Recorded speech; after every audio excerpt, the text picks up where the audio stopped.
The explosion rocked downtown Chicago first, followed by similar blasts in Beijing, London, Cairo, and Sydney, all within minutes of each other. Not explosions in the traditional sense. There was no fire, no shrapnel, just a sudden collapse of all electronic systems followed by an eerie silence. The sky darkened as massive ships materialized overhead, their hulls reflecting sunlight in patterns that hurt human eyes. Humanity braced for the end. Military forces worldwide scrambled jets that dropped from the sky before they could engage. Missile systems failed. Communication networks collapsed except for one channel that broadcast the same message in all Earth languages simultaneously. "We come in desperation. We need your help." This was not how invasions were supposed to go. In her lab at the International Biosphere Research Center, Dr. Elena Reyes watched the news footage with clinical detachment that masked her inner turmoil. As one of Earth's leading xenobiologists, despite having never encountered actual extraterrestrial life, she had always imagined first contact would be subtle, a signal from space, perhaps microscopic evidence on a returning probe. Not this. Not massive ships paralyzing Earth's major cities without firing a shot. Her phone rang, one of the few electronic devices still functioning, displaying a government code she'd been briefed about but never expected to see. "Dr. Reyes," she answered, her voice steadier than she felt. "This is Captain Kane. A helicopter will arrive at your location in 15 minutes. Pack nothing. Tell no one." The line went dead before she could respond. Exactly 14 minutes later, Elena found herself aboard a military helicopter bound for an undisclosed location, seated across from Captain Marcus Kane, a man whose presence filled the aircraft despite his economical movements. His face was all hard angles, with eyes that seemed to have witnessed too much warfare for someone who appeared to be in his early 40s. "The aliens have requested a scientific liaison," Kane explained over the roar of the rotors. "Someone who can understand their biology, their needs." "And you chose me?" Elena had to shout to be heard. Kane's expression remained unchanged. "You've published 3 papers on theoretical xenobiology. You speak 4 languages. You've worked with the CDC on containing unknown pathogens. Your security clearance is already in place." He paused. "Also, you were available." Elena would have laughed if the situation weren't so dire. "Do we know what they want?"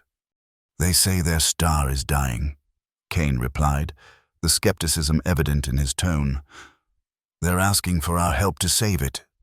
"That's absurd," Elena said before she could stop herself. "They've demonstrated technology centuries beyond ours. What could we possibly offer them?" Kane leaned forward slightly. "That, Dr. Reyes, is exactly what you're going to find out." The helicopter descended toward what appeared to be an ordinary military base in Nevada desert. But as they approached, the ground split open to reveal a massive underground facility. "Welcome to Operation Lighthouse," Kane said as they touched down. "Established 48 hours ago when our visitors first appeared in Earth's orbit." Inside, the facility buzzed with frantic activity.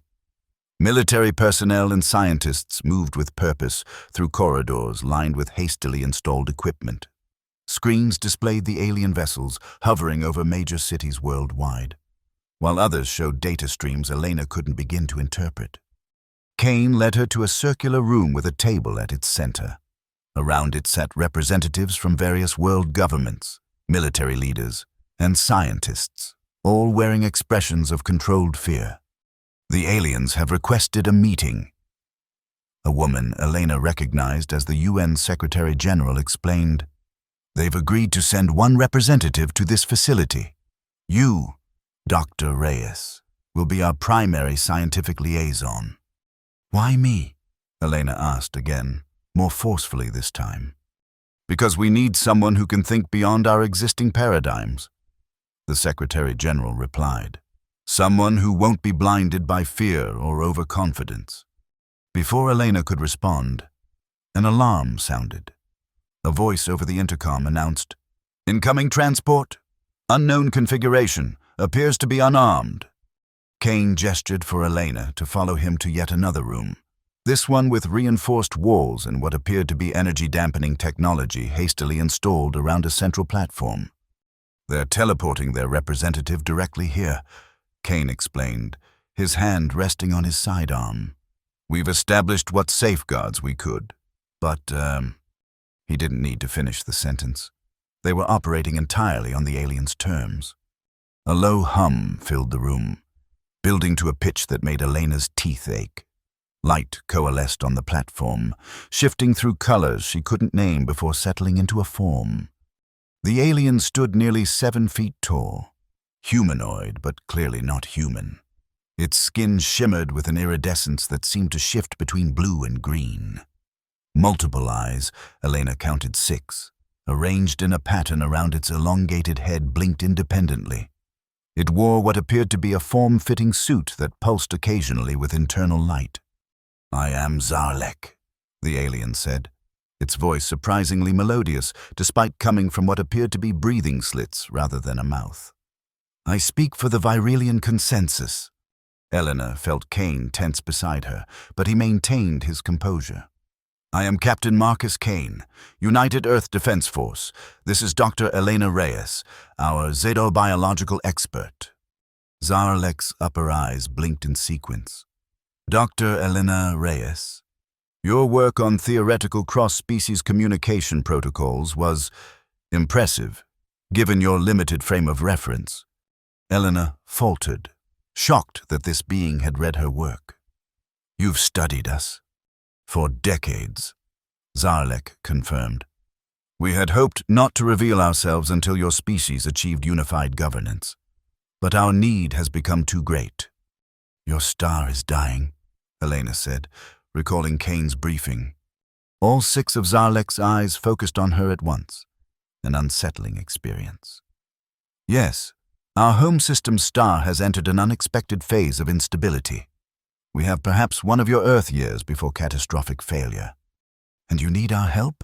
Kane asked, skepticism evident. "Your technology clearly surpasses ours. Technology is not everything, Captain." Zarlek responded. "Your species possesses something rare, innovative adaptation to crisis. We have observed how humans respond to disasters, how you find unconventional solutions when conventional ones fail." Elena's scientific mind raced. "You're not here for our technology. You're here for our perspective." "Partially," Zarlek confirmed. "We also require certain rare elements found on Earth in quantities our remaining resources cannot reach. And..." The alien hesitated, its skin tone shifting slightly darker. "There are aspects of your biology that may prove crucial." Kane's hand tightened on his weapon. "Explain." "Your species evolved on a planet with a fluctuating magnetic field and periodic exposure to stellar radiation. You adapted. This adaptation, at the cellular level, may hold the key to stabilizing our star." Elena exchanged glances with Kane. This was either the most elaborate invasion pretext in history or something far more complex. "We will need to verify your claims," Elena said carefully. "Of course," Zarlek responded. "We anticipated this. I am authorized to provide full access to our scientific data and to submit to any non-invasive examinations you deem necessary." Kane spoke into his communicator, and moments later, a team of scientists entered with equipment. Elena noted that Zarlek showed no concern as scanners were directed toward it. "I must emphasize the urgency of our situation," Zarlek continued, "while we converse. My people prepare for extinction. Billions of lives, not unlike your own, face annihilation." Elena felt the weight of those words. If true, this was not just first contact, but first collaboration, with the fate of an entire civilization in the balance. "We'll need time," she said. Zarlek's body produced a sound like distant wind chimes. What Elena would later learn was their equivalent of a sigh. "Time," the alien said, "is the one resource we have exhausted." In a small, windowless room adjacent to the main laboratory, Maya Lin hunched over her laptop, fingers flying across the keyboard. As the facility's reluctantly recruited cybersecurity specialist, recruited being a polite term for being given the choice between helping or imprisonment for her previous hacking activities, she had been tasked with analyzing the data package the aliens had provided. Most of it was incomprehensible, encoded in systems that defied Earth's computing logic. But Maya had always seen patterns where others saw chaos. 3 days without sleep, sustained by nothing but energy drinks and determination. She had finally cracked a portion of the Virelian data structure. "Got you," she whispered as new information cascaded across her screen. What she found made her blood run cold. The Virelian star wasn't just unstable, it had been destabilized. Centuries of extracting energy directly from their sun had created the very crisis that now threatened their extinction. And buried deep in the data were indications of a faction among the aliens that believed Earth's resources should be harvested rather than requested. Maya didn't trust the military or government officials who ran Operation Lighthouse. Too many secrets, too many agendas. She needed to get this information to someone who would use it properly. Dr. Elena Reyes seemed the best option. Maya copied the critical data to a secure drive and slipped out of her assigned room. The facility was designed to keep people out, not in, especially not someone who had spent years learning to circumvent security systems far more sophisticated than these hastily assembled ones. She found Elena in the main laboratory, studying tissue samples taken from Zarlek with the aliens' permission. "Dr. Reyes," Maya said quietly, approaching from behind. "I need to show you something. Privately." Elena turned, surprised by the interruption. "Who are you?" "Maya Lin. I'm the hacker they brought in to analyze the alien data package." She held up the drive. "And I found something they didn't want us to see." Elena glanced around the lab. They were alone for the moment, the other scientists having stepped out for a briefing with Captain Kane. "Show me." Maya connected the drive to Elena's computer and brought up the files. Their star didn't just start failing. They caused it. Centuries of direct energy extraction destabilized it. Elena studied the data, her expression growing increasingly troubled. "This suggests they knew the risks, but continued anyway." "There's more," Maya said, pulling up another file. "There's a faction among them. The data refers to them as the Preservation Front, that believes Earth should be harvested for resources rather than asked for help." "Harvested?" "As in strip-mined for elements and—" Maya hesitated. "Possibly biological specimens." Elena's face paled. "Does Zarlek know you found this?" "I don't think so. I've been careful to make my intrusions look like standard analysis protocols." Elena was silent for a long moment, processing the implications. "We need to tell Captain Kane." "Are you sure that's wise?" Maya asked. "The military might use this as an excuse to attack. From what I've seen, the Virelians' weapons capabilities could devastate Earth if they feel threatened." "Kane isn't just military," Elena said. "He understands the stakes of diplomacy." Maya looked skeptical but nodded. "Your call, Dr. Reyes, but I'm keeping a copy of this data secure, just in case." "Smart," Elena acknowledged.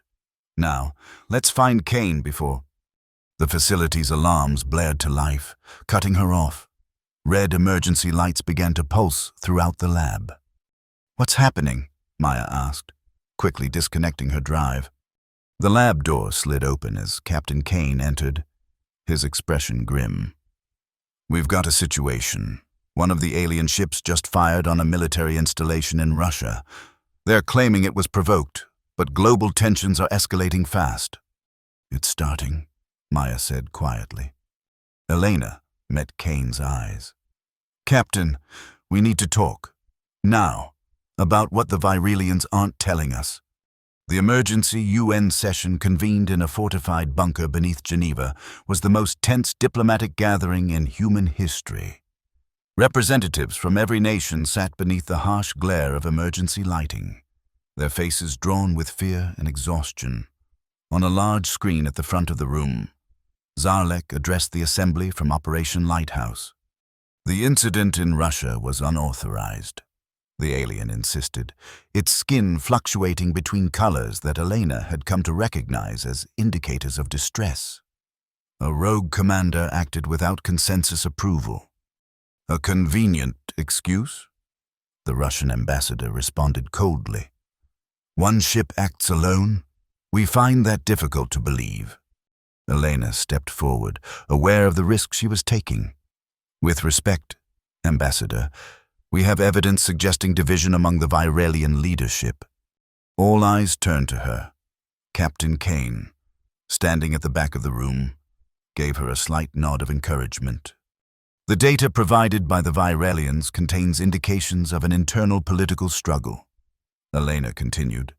A faction we've identified as the Preservation Front advocates for more aggressive solutions to their crisis. Zarlek's eyes blinked rapidly, a sign of agitation. This information was not meant for disclosure in this forum.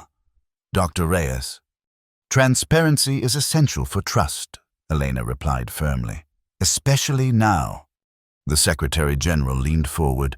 Is this true, Zarlek? Are your people divided on how to approach Earth? After a long pause, the alien responded. Yes, the consensus governs by majority, but the Preservation Front grows stronger as our star's condition worsens. They believe asking for help shows weakness. They prefer direct action. You mean invasion, Kane said from the back of the room.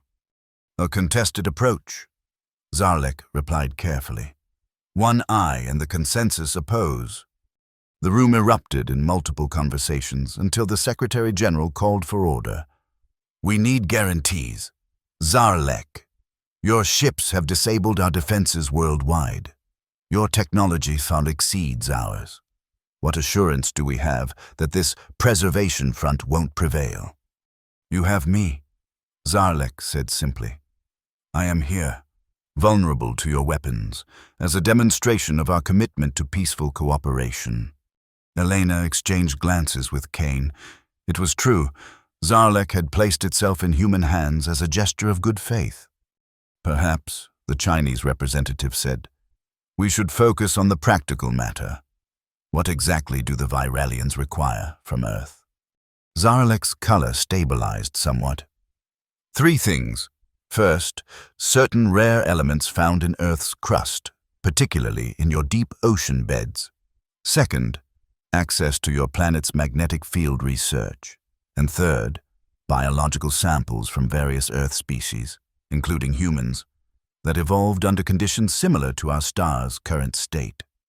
And if we provide these things, the American representative asked, we will construct a stellar stabilization array. Zarlek explained. Technology that will prevent our star's collapse and potentially advance your species' understanding of stellar engineering by centuries. The Secretary General addressed the assembly. We need time to deliberate. Zarlek, would you allow us to discuss privately? Of course, the alien responded. But I must emphasize that each day of delay increases the probability of Preservation Front action. They grow stronger as hope diminishes. The screen went dark. Immediately, the room divided into factions, those advocating cooperation and those demanding resistance. Elena found herself next to Maya, who had been brought to the session as a technical advisor after her discovery. What do you think? Elena asked quietly. Maya's eyes remained fixed on her tablet, where she continued to analyze Virelian data. I think Zarlek is telling the truth about their crisis and about the Preservation Front. But there's something else. She frowned at her screen. Something deeper in their history. I keep finding references to a previous encounter with another species. Another alien race? Yes. Something happened roughly 300 of our years ago. The data is heavily encrypted, but I'm seeing patterns that suggest conflict. Captain Kane approached them, having overheard. You think they've done this before? Asked another species for help? Or taken what they needed by force? Maya suggested grimly. I need more time to be certain. Kane's communicator buzzed. His expression darkened as he listened to the message. We just lost Buenos Aires. What do you mean lost? Elena asked, her heart racing. All communication cut off. Satellite imagery shows one of the alien ships positioning itself directly over the city. No weapons fire detected, but nothing's getting in or out. The Secretary General called for attention. We've just received reports of alien ships taking aggressive positions over multiple cities worldwide. It appears the Preservation Front may be making its move. Eleanor felt a cold certainty settle over her. We need to talk to Zarlek. Now. Zarlek's quarters in Operation Lighthouse were sparse. A simple room with atmospheric modifications to match the Virelian's home environment. When Elena, Kane, and Maya entered, they found the alien in a state of what appeared to be meditation, its body hovering slightly above the floor, emitting a soft humming sound. It descended immediately at their arrival, all eyes focusing on them. You have news of your decision? We have news of Buenos Aires, Kane said flatly, and reports of your ships positioning for possible attacks on other cities. Zarlek's skin darkened dramatically. The Preservation Front has moved more quickly than anticipated. They must have infiltrated more command positions than we realized. Tell us about the Tellurians, Maya said suddenly. The alien went completely still, its skin color fading to an ashen gray. Where did you hear that name? From your own data, Maya replied. Buried deep, but not deep enough. They were another species you encountered, weren't they? One that refused to help? After a long silence, Zarlek spoke, its voice lower than usual. The Tellurians were a spacefaring civilization we encountered 3 centuries ago. Their star system contained elements we needed. We asked for their help. And when they refused, Kane pressed. The Preservation Front did not exist then as it does now, but its philosophy did. Zarlek's breathing slits expanded slightly. The Tellurian civilization no longer exists. Elena felt sick. You destroyed them. Not I. Zarlek insisted. Not the consensus. But yes, our military leadership took what was needed. It is the greatest shame in our history, one we have spent centuries attempting to atone for. And now history repeats itself, Kane said, his hand moving to his weapon. No! Zarlek's voice rose with urgency. This is why I came personally, why I insisted on peaceful contact. The consensus learned from that atrocity. We vowed never again to advance our survival at the cost of another species. But the Preservation Front has other ideas, Maya observed. They believe survival justifies any action, Zarlek confirmed. And they have clearly moved against the consensus authority. Kane's communicator buzzed again. His face hardened as he listened to the message. They've taken control of Buenos Aires' power grid. The entire city is dark. A first step, Zarlek said grimly. They will begin harvesting operations soon. Harvesting what? Elena demanded. Your people, for biological material. The room fell silent as the implications sank in. How do we stop them? Kane finally asked. Zarlek seemed to grow taller. I must return to our command ship. Challenge the Preservation Front directly. That's suicide, Elena objected. Perhaps, but I carry command codes they have not yet overridden. I can at least disrupt their operations, possibly long enough for your species to mount a defense. Our weapons can't touch your ships, Kane reminded him.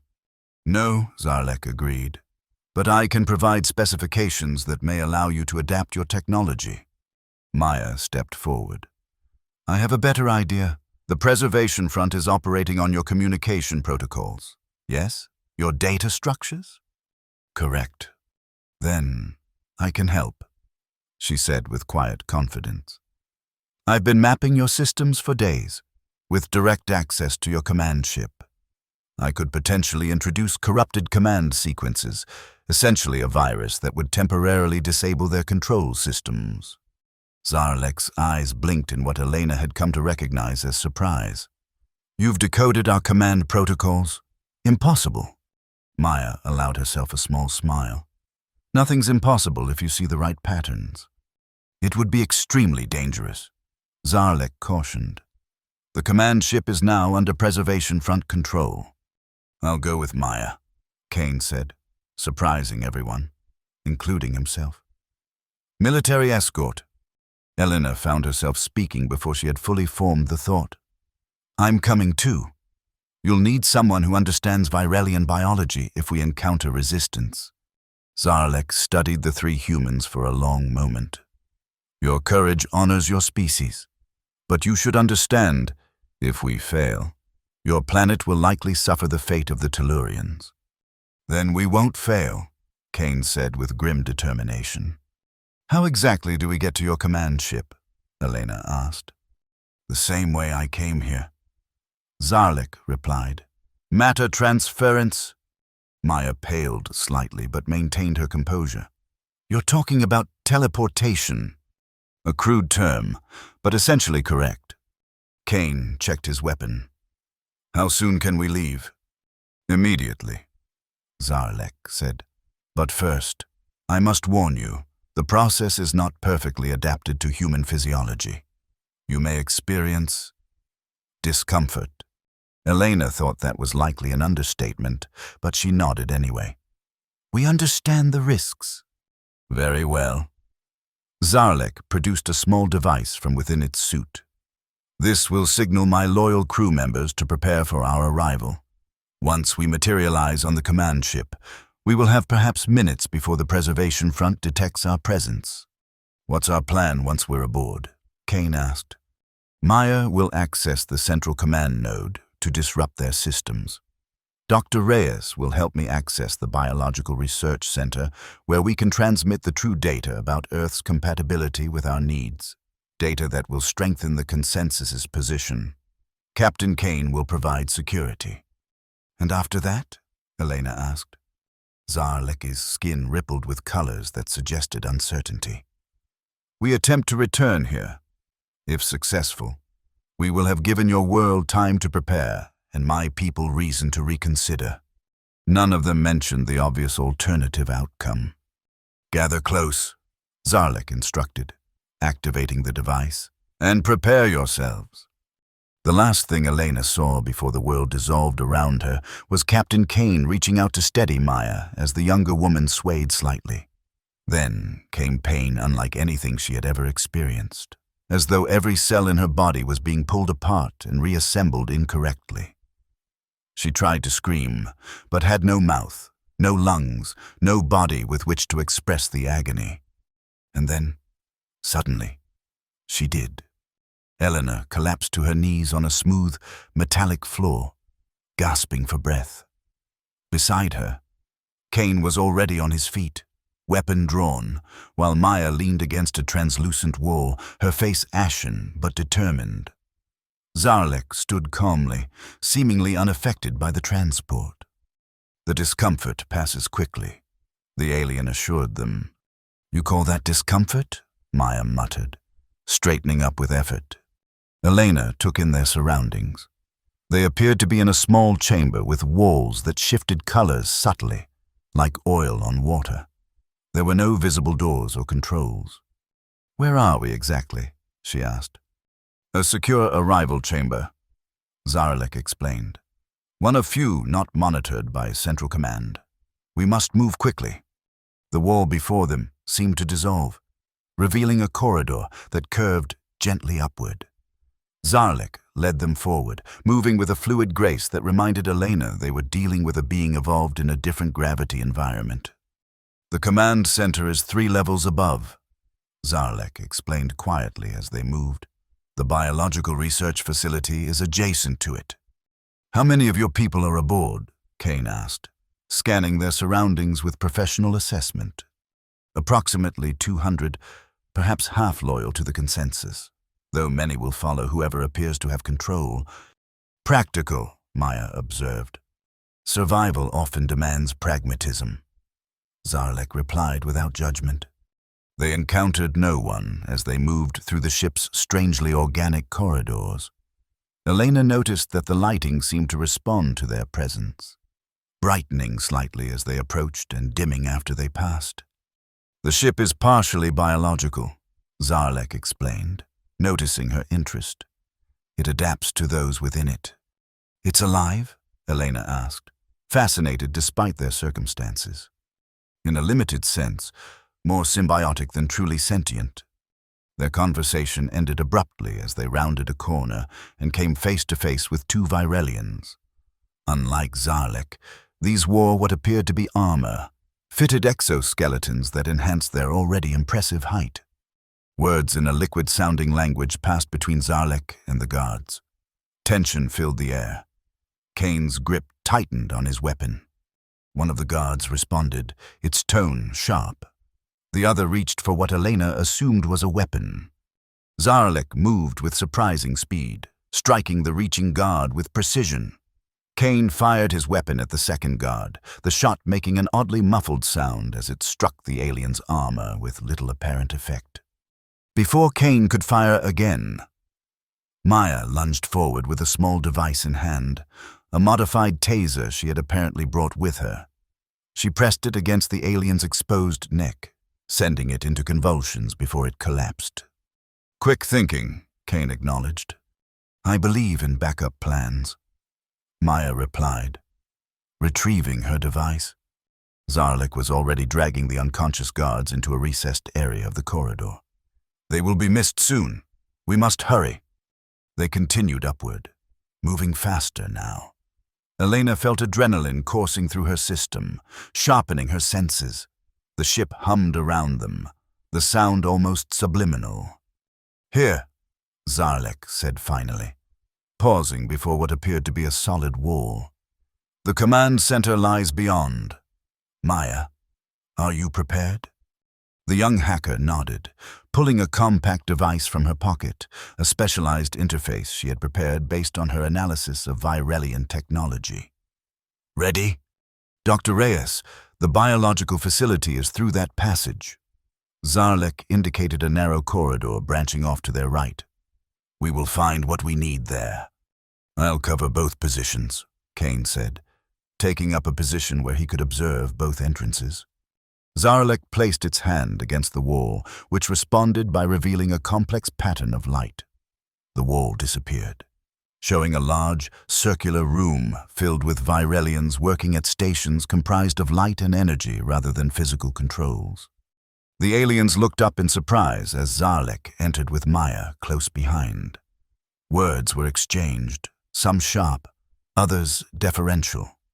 Elena couldn't follow the exchange, but it was clear that Zarlek still commanded respect from some crew members.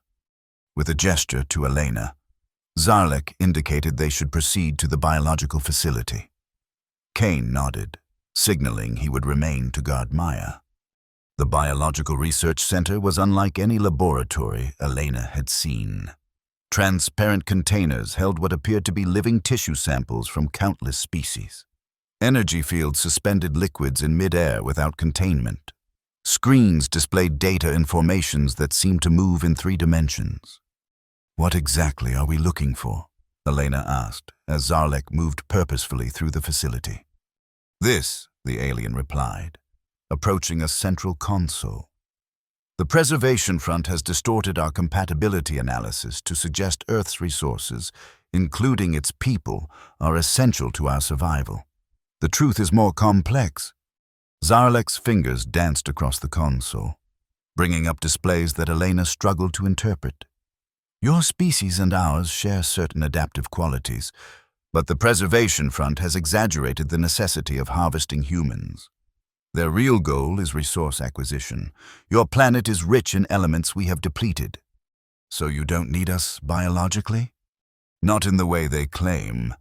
Samples freely given would be sufficient for research purposes. The Preservation Front advocates mass collection, essentially abduction of thousands of humans." Elena felt cold anger building within her. "Just like the Tellurians." "Yes.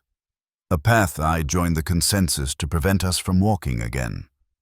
Zarlek continued manipulating the console. I am accessing the true compatibility data and broadcasting it to all Virelian ships. Many will recognize the deception when presented with actual evidence. In the command center, Maya worked with intense concentration, interfacing her device with the Virelian systems.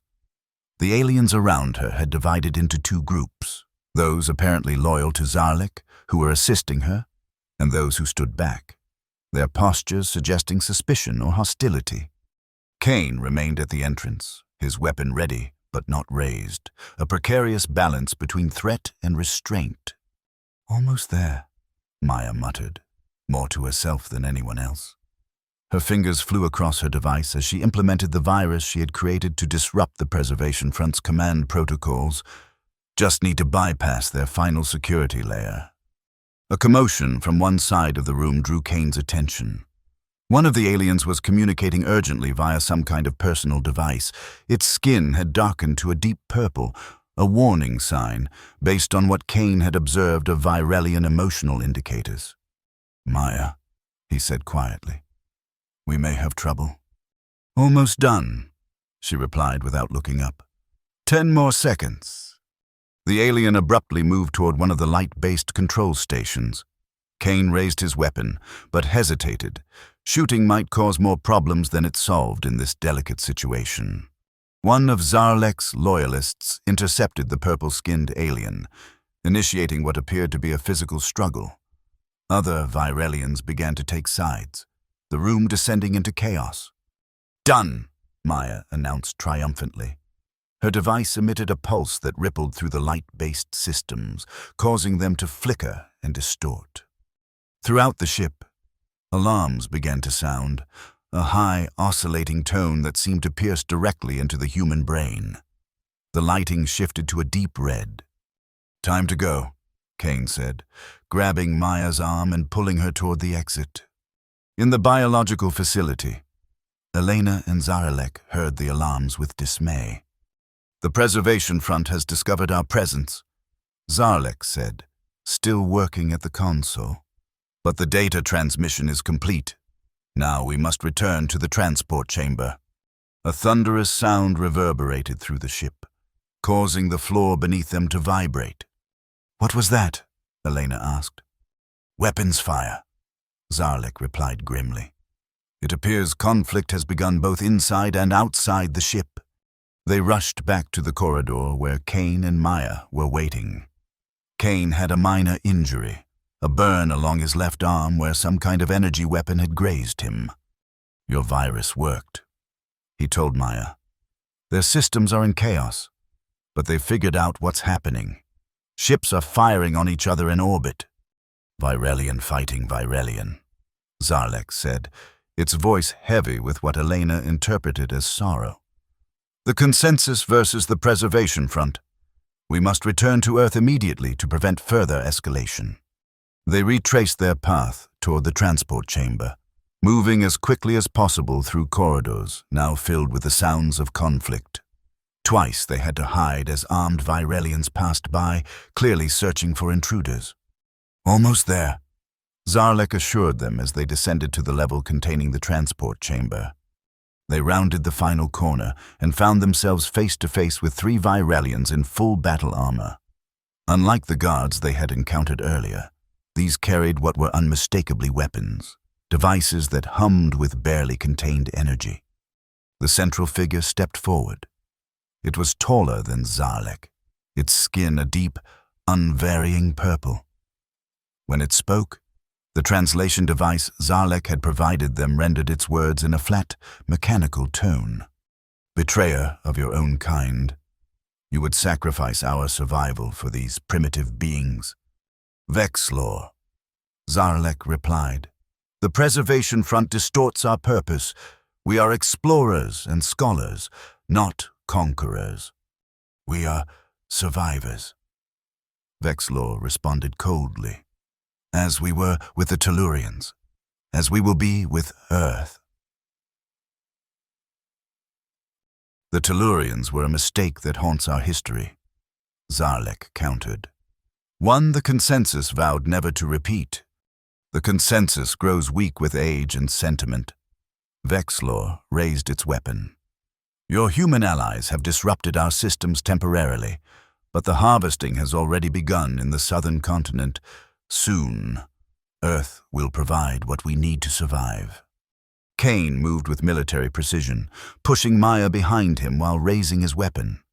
We're leaving this ship. Now. Vexlor made a sound that might have been laughter. Your primitive weapons cannot harm our armor. You will be the first specimens for our research. Everything happened at once. Kane fired repeatedly at Vexlor, the shots deflecting harmlessly off its armor. The other two Virelians raised their weapons. Zarlek lunged forward, tackling one of them with surprising strength. Elena pulled Maya down as energy blasts scorched the wall above them. The corridor filled with acrid smoke and the scent of ozone. Through the chaos, Elena saw Kane charge forward, abandoning his useless gun in favor of direct combat. It was suicide against the armored aliens. But he had no choice. Maya pulled something from her pocket, another of her modified devices. "Cover your eyes," she shouted, then threw it toward the Virelians. The flash that followed was blindingly intense. Elena heard screeching sounds that must have been Virelian cries of pain. When her vision cleared, she saw the three aliens staggering, their sensory organs clearly overwhelmed by the flash. "Run!" Maya yelled, pulling Elena to her feet. They rushed past the disoriented aliens, Kane and Zarlek close behind. The transport chamber was just ahead, its entrance illuminated by the ship's pulsing red emergency lighting. They burst inside. Zarlek immediately moving to the control panel. "The system is locked down. I must override manually." Kane took up position at the entrance, prepared to hold off pursuers. "Make it fast." Maya joined Zarlek at the controls. "Let me help. My virus should have created vulnerabilities in their security protocols." Together, the hacker and the alien worked to bypass the lockdown while Elena helped Kane barricade the entrance. The sounds of pursuit grew louder from the corridor. "Got it," Maya announced as the chamber's internal lighting shifted from red to blue. "Hurry," Zarlek urged, gesturing them to the center of the room. "The override will not last long." As they gathered in the transport area, the barricade at the entrance began to give way. Vexlor's voice called out commands in the liquid Virelian language. "I've set the coordinates for your Operation Lighthouse facility," Zarlek said quickly. "The data we've transmitted should be reaching all Virelian ships now, strengthening the consensus position." The door burst open. Vexlor stood there, flanked by armed Virelians, its purple skin now mottled with rage. "You cannot escape," it said, raising its weapon. "The preservation front will—" Zarlek activated the transport. The last thing Elena saw was Kane stepping in front of them as energy blasts filled the chamber. Then came the now familiar agony of disintegration and reconstitution. They materialized in Operation Lighthouse, minus Captain Kane. Maya collapsed immediately, either from the transport process or from the realization that Kane had sacrificed himself to ensure their escape. Elena felt her own legs give way as the pain of transport combined with emotional shock. Zarlek remained standing, though its skin had paled to an almost translucent state. "Captain Kane," it began, then seemed unable to continue. Armed soldiers surrounded them instantly, weapons trained on Zarlek. The Secretary General stepped forward from behind the security perimeter. "Dr. Reyes, Miss Lin, what happened? Our satellites show Virelian ships firing on each other in orbit." Elena struggled to her feet. "Civil war. The Virelians are divided between those who want peaceful cooperation and those who want to take what they need by force." "Captain Kane," one of the military officers asked, looking around. "He didn't make it," Maya said quietly, her voice breaking slightly. "He covered our escape." The Secretary General's expression hardened. "And the situation now?" Zarlek answered, its voice stronger than its appearance suggested. The data we transmitted will rally consensus forces against the Preservation Front. But the conflict has already begun. Your world is in danger until it is resolved. Buenos Aires? Elena asked. Still dark, the Secretary General replied, and we have reports of similar takeovers beginning in Lagos, Jakarta, and Manila. The harvesting operations, Zarlek said grimly. We must act quickly. How? Maya demanded, getting to her feet. Your people are fighting each other while ours are being harvested. What can we possibly do? Zarlek's color began to return slowly. There is one possibility. A direct appeal to the Virelian fleet from Earth. If enough see the truth of what the Preservation Front is doing, a repeat of our greatest historical shame, many will change allegiance. And how do we make this appeal? The Secretary General asked. Your global communication networks, augmented with Virelian technology, I can provide the specifications. Maya wiped tears from her face, her expression hardening into determination. I can help with that. For Kane. Elena placed a hand on her shoulder. For all of us? The next 12 hours passed in a blur of activity. Maya worked with Zarlek and Earth's best engineers to modify the planet's most powerful communication arrays. Elena helped prepare the message that would be broadcast, a combination of scientific data disproving the Preservation Front's claims and a moral appeal to Virelian principles of exploration without exploitation. Above them, the battle continued in orbit. Occasionally, bright flashes illuminated the night sky as ships fired upon one another. Reports from cities under Preservation Front control described people being taken from their homes by drone-like devices, though for what specific purpose remained unclear. Finally, the enhanced communication system was ready. The Secretary General would deliver Earth's official response, followed by Zarlek's appeal to the Virelian fleet. As the broadcast began, Elena stood with Maya in the control room, watching multiple screens showing both Earth cities and the space battle above. Do you think this will work? Maya asked quietly. It has to, Elena replied. The alternative is unthinkable. The Secretary General's message was brief but powerful, an affirmation of Earth's willingness to help the Virelians through peaceful cooperation, coupled with absolute refusal to be harvested or exploited. Then Zarlek spoke, first in the liquid Virelian language, then in English for Earth's benefit. It spoke of the shame of the Tellurian genocide, of the consensus's vow to never repeat such atrocities, of the true scientific data that showed peaceful cooperation would benefit both species, while harvesting would merely repeat history's darkest chapter. As the broadcast continued, the monitors showed something remarkable beginning to happen. Virelian ships engaged in combat began to break off their attacks. Some ships previously firing on consensus vessels changed course, turning instead toward Preservation Front ships. It's working, Maya whispered, clutching Elena's arm. They're listening.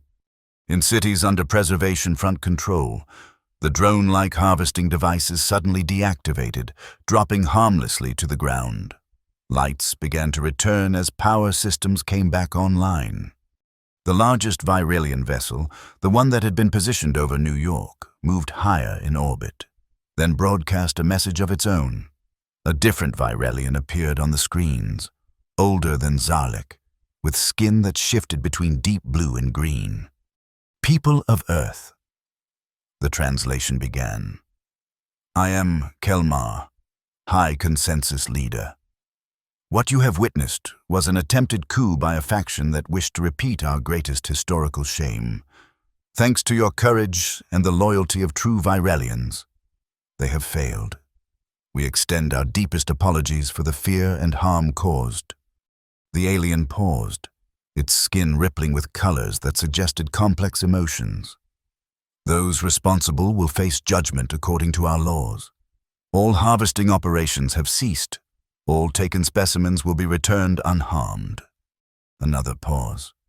We still face extinction as our star destabilizes. If you are still willing to consider peaceful cooperation after this betrayal of trust, the consensus would be deeply grateful. If not, we will understand and withdraw from your system immediately."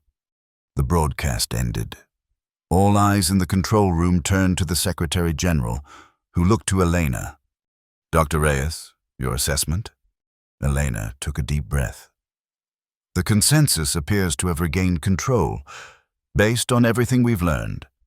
I believe their request for help is genuine, and scientifically speaking, the knowledge we could gain from cooperation with an advanced species would be invaluable."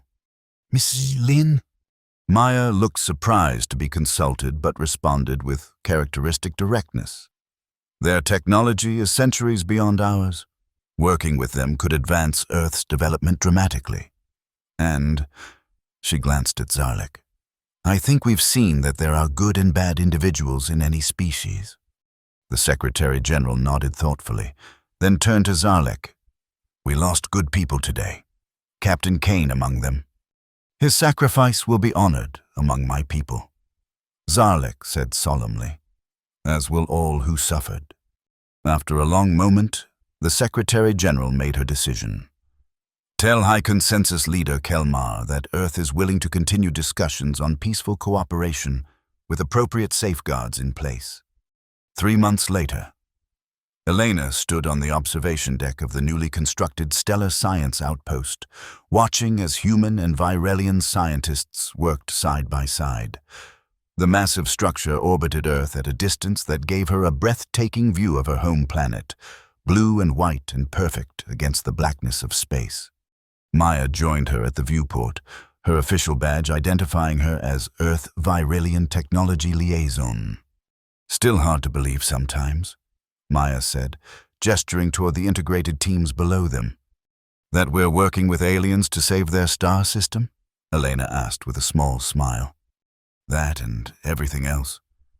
The medical advances from their biological research.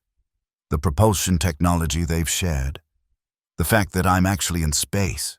Maya shook her head in wonder. "All from an invasion that wasn't really an invasion." "Not entirely," Elena reminded her.